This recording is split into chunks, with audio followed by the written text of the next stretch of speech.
রাজধানীর হাতিরঝিল নান্দনিকতার মাঝে আছে কালো দাগও। প্রায় প্রতি মাসেই মিলছে মরদেহ। খুন করার পর লাশ ঝিলে ফেলে যাচ্ছে অপরাধীরা। বুধবার হাতিরঝিলে ভেসে ওঠে একটি মরদেহ।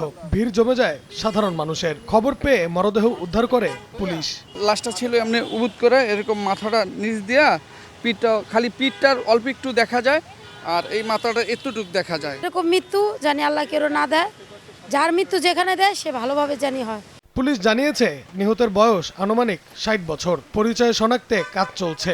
মৃত্যুর কারণ জানতে ময়নাতদন্তের জন্য লাশ ঢাকা মেডিকেল হাসপাতালের মর্গে পাঠানো হয়েছে। রেইনবো ক্রসিং সংলগ্ন ১ নম্বর হচ্ছে হাতিরঝিল যে ব্রিজটা আছে, ব্রিজের নিচ থেকে। হ্যাঁ, ভাসমান অবস্থায় ছিল।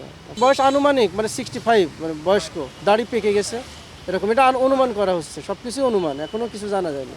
চলতি বছর হাতিরঝিল থেকে অন্তত ৫টি মরদেহ উদ্ধার করেছে পুলিশ। নাইম হাসান, সময় সংবাদ, ঢাকা।